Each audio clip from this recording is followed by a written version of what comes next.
En este video quizás va a ser uno de los más interesantes porque vamos a poner todo lo que hemos aprendido hasta ahora juntos.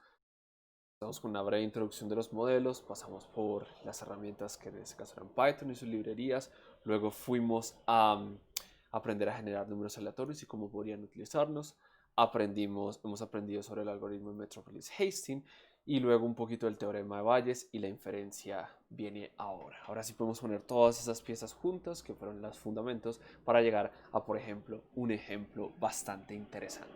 Entonces, en este caso, vamos a utilizar una librería de Python que se llama MCEE. Los detalles los vemos a continuación. Pero voy a postular el problema. Entonces, supongamos que tenemos unos datos. Eh, Podría ser cualquier fenómeno físico, cualquier comportamiento en el tiempo, por ejemplo. Y tenemos los datos eh, tomados. Entonces, alguien fue y tomó esos datos que tienen evidentemente un error. Entonces, por ejemplo, si uno está utilizando un termómetro, uno sabe que el termómetro mide con más o menos cierta incertidumbre. Entonces, cada uno de estos punticos va a tener una incertidumbre asociada. Pues vamos a hacer un modelo muy sencillo. Digamos que hay puntos alrededor. Y la pregunta es, ok, eso es el fenómeno natural que estamos observando. Entonces, llamémoslo f de fenómeno natural en el tiempo. Y quisiéramos tener un modelo que describa ese fenómeno natural a lo largo de los datos. Este es un modelo simplificado en el cual podríamos decir, bueno, podemos ajustar un modelo lineal. Una recta se ajusta bastante bien a esos datos. Entonces uno podría preguntarse, ¿es una recta un buen modelo para estos modelos? Perdón, modelar estos datos. Entonces postulamos nuestro modelo, muy sencillo, un modelo lineal, mx más b. Entonces, donde m va a ser la pendiente y b el punto de corte. ¿Listo? Entonces, este es nuestro modelo. Podemos llamarlo modelo 1. En la tarea van ustedes a postular otro modelo, el modelo número 2, el que ustedes quieran, lo van a postular para unos datos dados. Y con base en eso, van a estimar si el modelo 1 es mejor que el modelo 2. ¿Listo? Pero bueno, por ahora vamos entonces a centrarnos, tenemos un modelo. Entonces la pregunta es, ¿cuál es el M y cuál es el B que mejor ajustan estos parámetros? Nosotros podemos hacer esto y de hecho ya lo hemos hecho quizá en otras ocasiones, que es medir las distancias cuadradas y calcular a través de mínimos cuadrados los mejores parámetros M y B. Sin embargo, si este modelo pues es sencillo, es de solo dos parámetros, pero si tenemos un modelo que tiene muchos parámetros mínimos cuadrados, se vuelve computacionalmente muy costoso y de hecho no va a ser tan exitoso como lo que vamos a ver a continuación. Entonces, este es nuestro problema. Tenemos unos datos, tenemos un modelo que hemos postulado, es una línea recta y vamos a ajustar los mejores parámetros. Entonces, ¿qué necesitamos para resolver ese problema? Lo vamos a utilizar con todo lo que hemos utilizado. Monte Carlo, Markov Chain y el teorema de Bayes. Para el teorema de Bayes, recuerden que entonces lo que nos importaba es el posterior. Queremos saber ese posterior de los datos.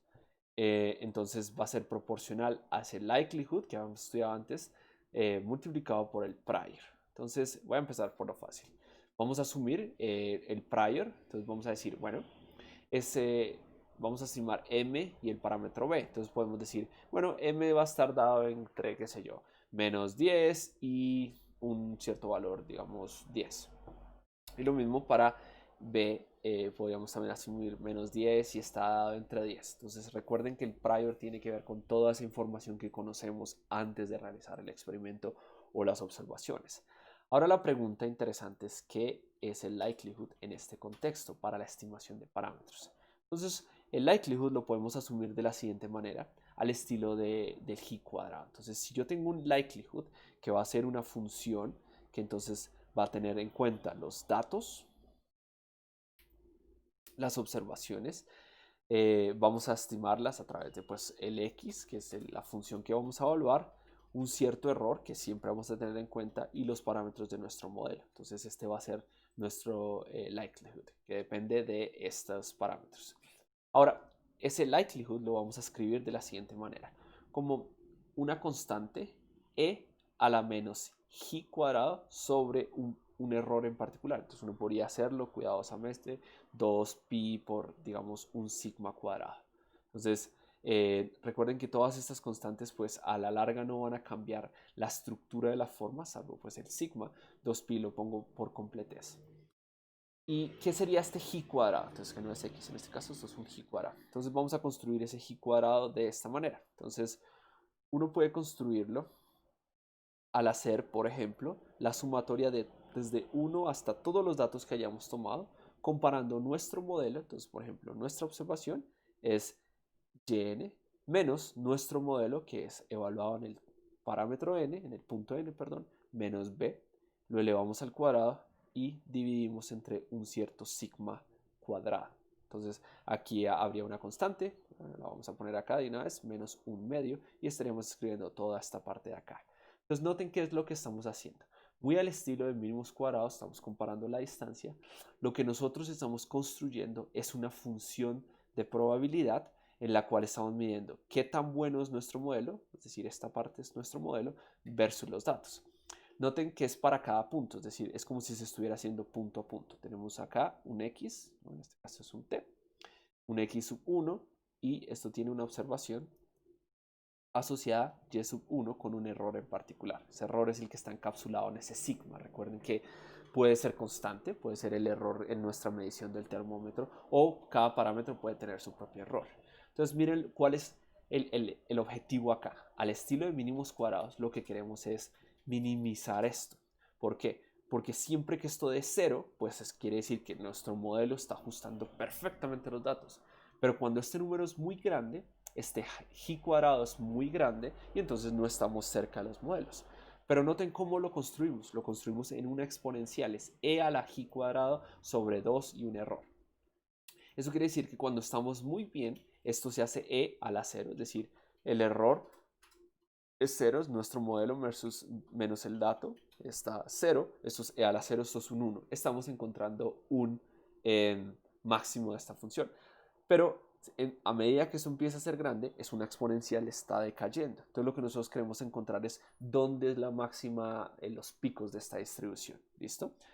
Ahora, para la implementación que vamos a utilizar, se llama MCEE, a diferencia de los anteriores videos donde nosotros a mano construimos nuestro algoritmo de Metropolis Hastings y calculamos nosotros el Hastings Ratio para saber si se aceptaba un paso o no se aceptaba. Les quiero presentar esta herramienta porque no hay que inventarse la rueda. Hay muy buenos algoritmos que utilizan muy buenas técnicas, en particular este, el cual tiene una modificación que es interesante, que por razones de tiempo y también de complicaciones no les puedo enseñar en este curso.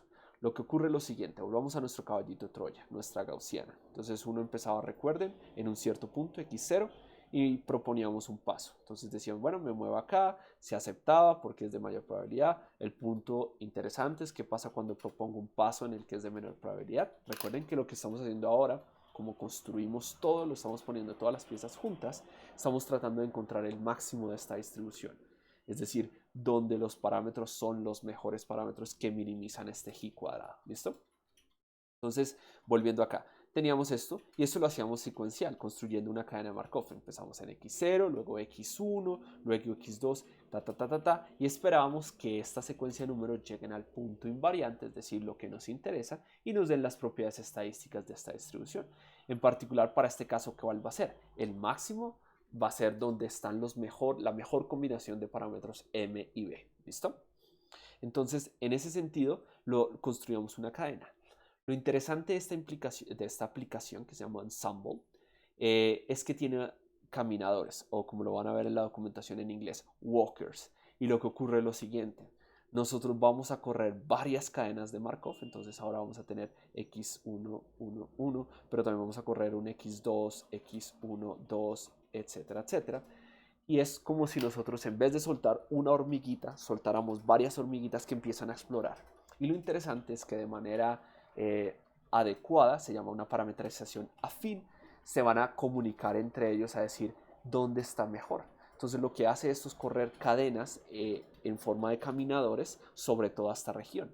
Entonces lo que pasa es que se puede mostrar que si yo hago esta cadena, digamos 100 pasos, pues al final tengo un resultado de una cadena de Markov de 100 pasos y sobre eso haría el resultado.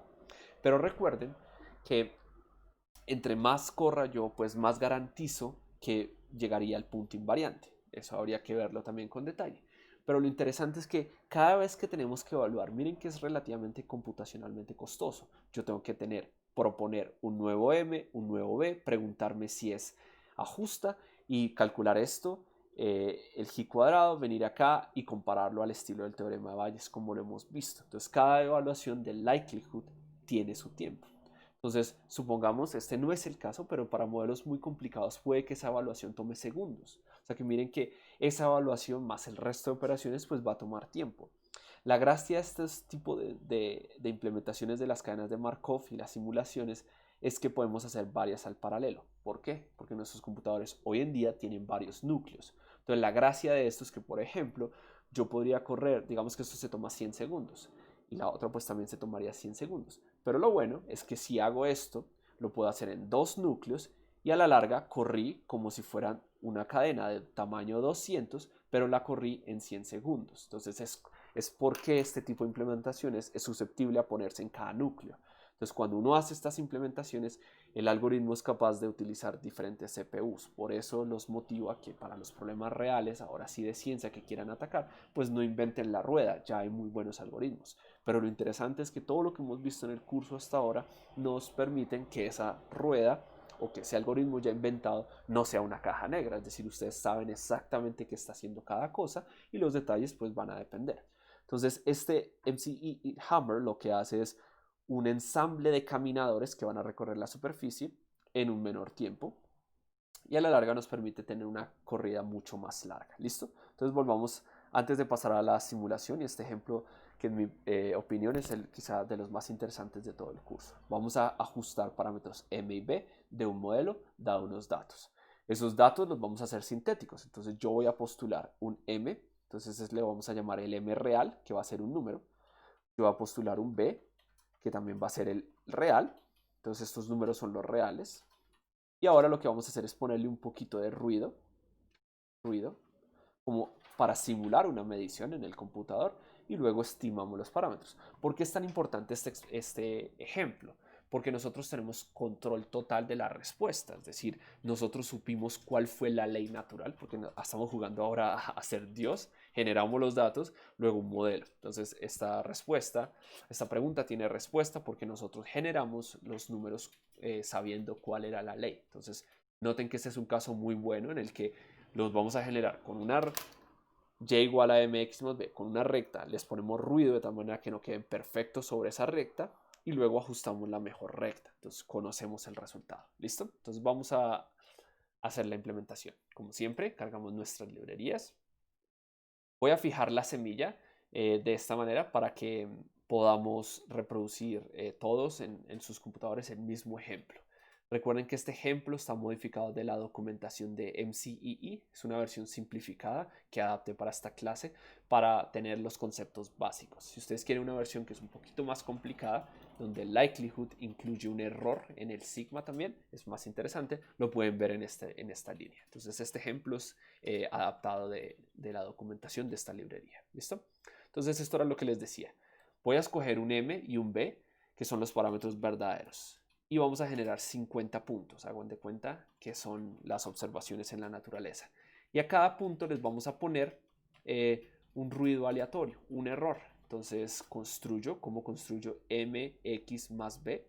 Recuerden con el error y al final le voy a sumar un cierto error. ¿Listo? Entonces, olvidé correr todas estas líneas. Entonces miren, estos son los datos sintéticos. Recuerden que es una recta que escogimos que tiene pendiente menos 0,9594, un punto de corte de 4, miren que aquí más o menos se ve, y ese error es el error que tiene cada una de esas mediciones, que lo vamos a tener en cuenta. ¿Listo? Entonces eso recuerden, cualquier modelo que no tenga de datos en la naturaleza, hay que tener en cuenta su error. Entonces esto es un ejemplo clásico en el tipo de modelación. Dado un fenómeno en la naturaleza, esta recta, ajustemos un modelo. Entonces me invento el modelo de Alejandro, no es nada complicado, es una recta. Entonces vamos a estimar los mejores parámetros. Lo primero que podemos hacer, y lo hemos hecho en otras partes, en otra clase, es hacer ese ajuste con mínimos cuadrados. Recuerden que eso es algo que se ha visto, se puede hacer, aquí está la implementación para los que estén interesados, ver los detalles, y uno al final obtiene una respuesta también con mínimos cuadrados. Noten que en gris he dibujado la curva real, es decir, de dónde salieron los datos. Mínimos cuadrados funciona bastante bien. Recuerden que en general mínimos cuadrados puede ser una aproximación bastante interesante también. y mucho más computacionalmente fácil de implementar. Entonces noten, el resultado fue menos 0,97 y 4,39. 0,97 y 4,39 están bastante cercanos a los valores reales. Sin embargo, noten que yo acá tengo un error. Yo podría, por ejemplo, aumentarlo de 0,5 a 2 y ahora es una recta que tiene mucho más ruido, ¿no? Y volver a hacer este resultado y noten que ya no es tan bueno el resultado, ¿no? Pero claro, depende de mi implementación del error. Entonces, si mis datos son ruidosos, pues me va a costar mucho utilizar. Sin embargo, si el ajuste no es tan bueno, eh, puede ser que pues no tenga un buen ajuste. ¿Listo? Entonces, bueno, acá vamos. Noten que en mínimos cuadrados hasta ahí llega nuestra información. Nosotros no sabemos cuál es la relación de M y B. Por ejemplo, pueden estar correlacionados. Puedo aumentar M y disminuir B o conocer las correlaciones en los parámetros. Eso es algo que esa información no tengo.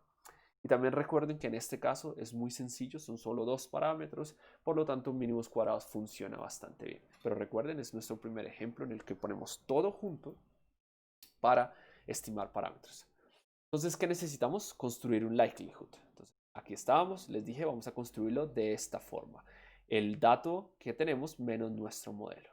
MCE Hammer nos pide obligatoriamente calcular el log likelihood. Entonces noten que es sacar el logaritmo de E, simplemente nos va a quedar este término de acá, que es la sumatoria de lo que escribe en esta parte del tablero. Entonces es exactamente lo que tengo acá. El log likelihood recibe los parámetros m y b, calculamos el modelo mx más b, tenemos un error, que es ese error al cuadrado, y calculamos ese log likelihood, un medio de la sumatoria de y menos el modelo, exactamente lo que está acá, dividido por sigma cuadrado, que es ese error, y esto va al cuadrado. Entonces de esa manera construimos nuestro log likelihood. Recuerden que estamos haciendo todo lo del teorema de Bayes. Necesitamos un likelihood, vamos por el prior. Necesitamos un prior, entonces vamos a asumir que m está entre menos 10 y 0.5. Recuerden que el prior es toda esa información que tenemos antes de realizar el experimento. Y vamos a decir que el punto de corte está entre 0 y 10.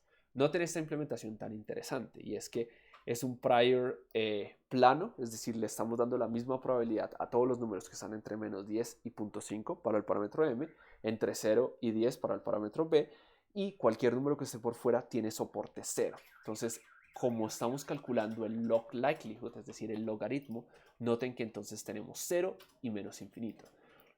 Probabilidad 1, logaritmo de 1 igual a 0, por eso está. Y noten que cuando tiene probabilidad 0, pues el logaritmo diverge ahí, entonces ponemos np punto infinito. Entonces es por eso que tenemos esta implementación un poco raro de lo visto con respecto a los videos anteriores. ¿Listo?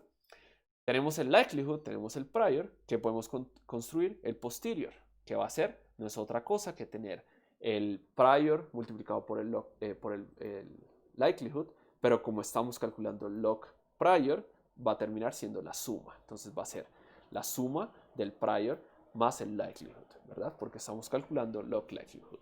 Recuerden que esto es obligatorio en la implementación MCEE. ¿Listo? Entonces calculamos nuestro prior, calculamos nuestro posterior, que fue lo que acabamos de hacer. Nuestro posterior va a ser proporcional al likelihood por el prior, pero como calculamos el logaritmo, entonces el logaritmo del posterior va a ser igual al logaritmo del likelihood más el logaritmo del prior. Listo, vamos acá.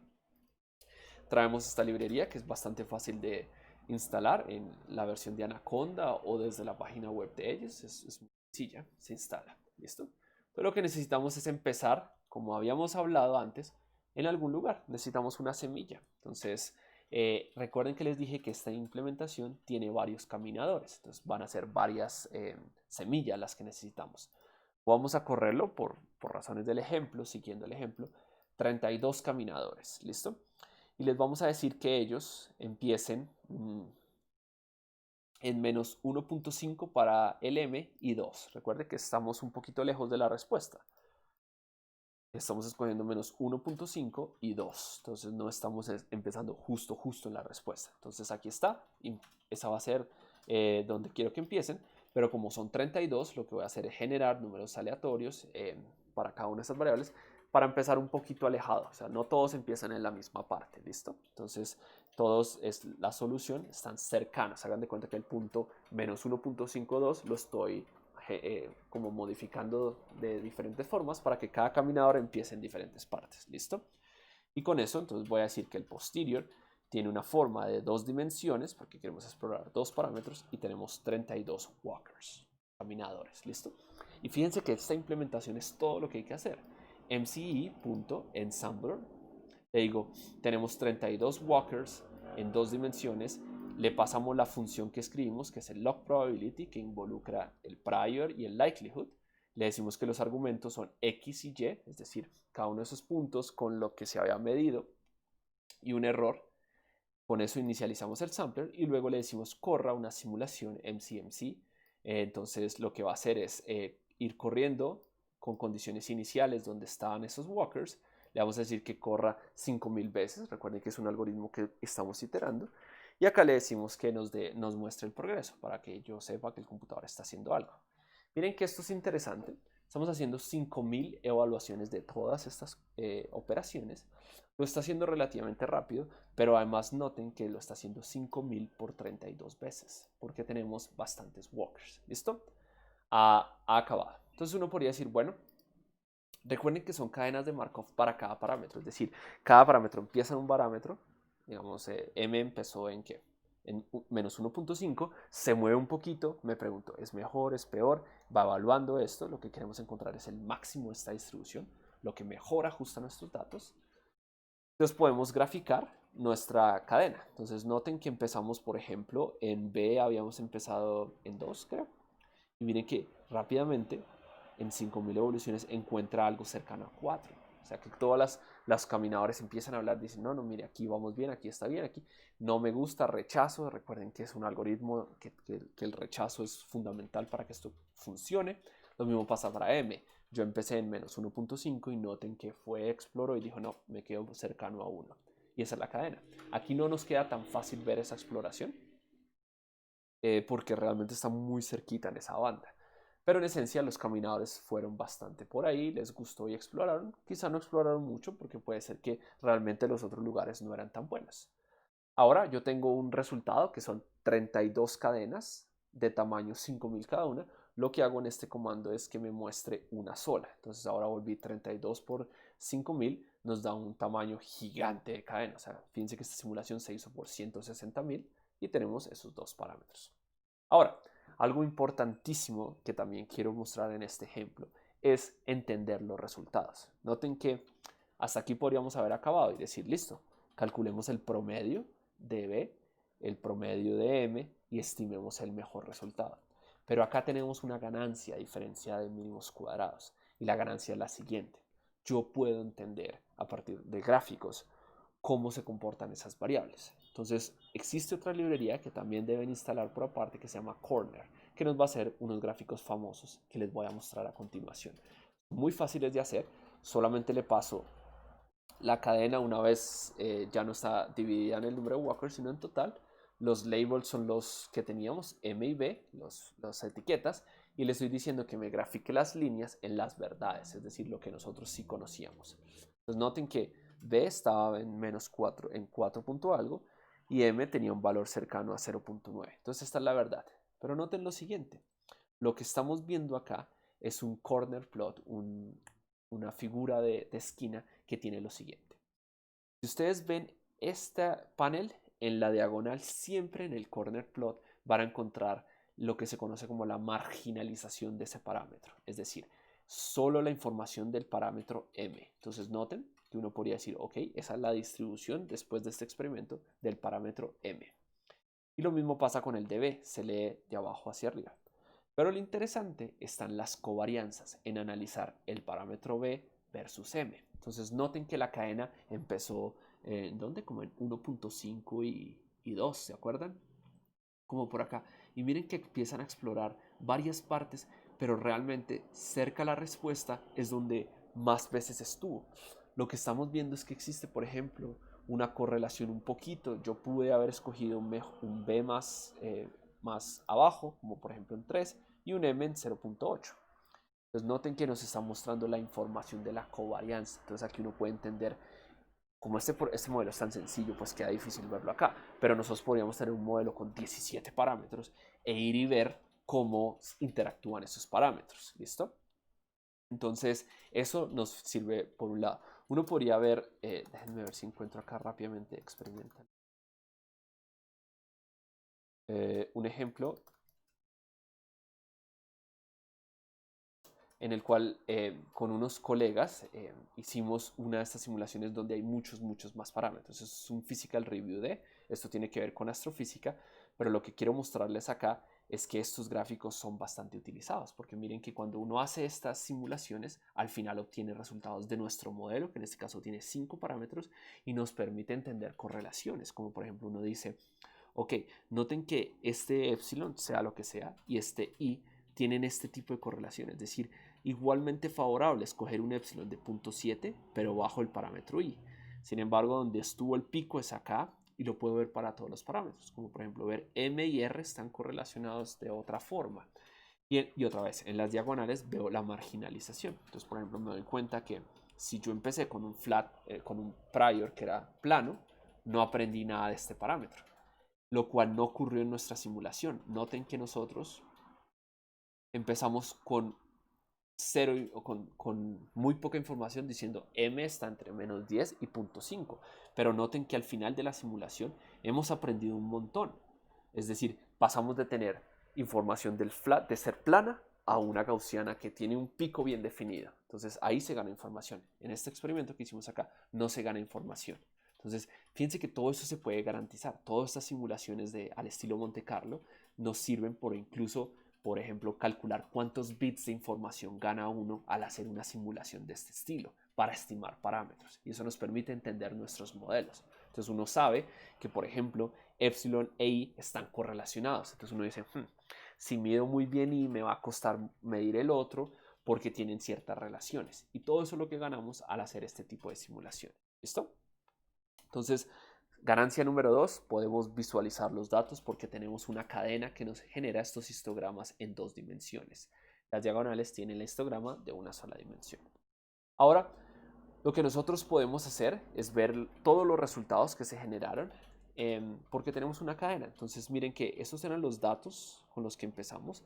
Y miren que la curva real es la línea negra y la verde es por donde pasaron todos nuestros parámetros. Entonces hagan de cuenta que es como si iterativamente estuviera buscando lo mejor. Acá no queda tan claro ver la ventaja porque solo tenemos 2 dimensiones. Pero piensen la locura que sería esto al estilo de integración Monte Carlo cuando queríamos integrar una función que tiene muchas dimensiones y acá cuando queremos estimar parámetros de un modelo que tiene muchos parámetros. Esto es la forma en la que se hace una caminata muy inteligente sin tener que tener un mallado en todas esas dimensiones. Entonces noten que de esta manera también podemos calcular la respuesta. Y al final yo puedo hacer los percentiles más o menos un sigma y la media, percentil número 50, y graficar el resultado. Entonces noten que después de hacer una simulación Monte Carlo, utilizar el teorema Bayes, logramos estimar parámetros. Los mejores parámetros son menos 0.94 y 4.1, que se asemejan bastante a la respuesta. Recuerden que no nos puede dar esto porque tenemos ruido, es decir, los datos no son perfectos, pero uno después podría venir y analizar, está bastante bien, porque el modelo se ajusta, noten que el resultado nos gusta.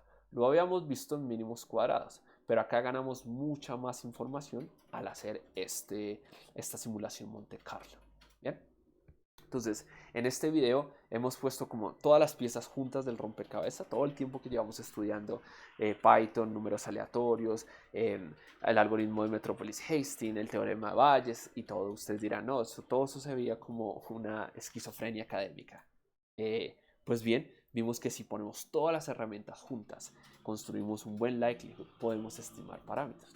En la tarea, ustedes van a proponer otro modelo. Entonces, ustedes, por ejemplo, podrían proponer, no, ya no es una curva de este sentido, sino es, por ejemplo, una cuadrática. Entonces, uno diría, bueno, no sé qué tan bueno se ajuste una cuadrática ahí, ¿no? Pues en este caso se ven bastante lineales.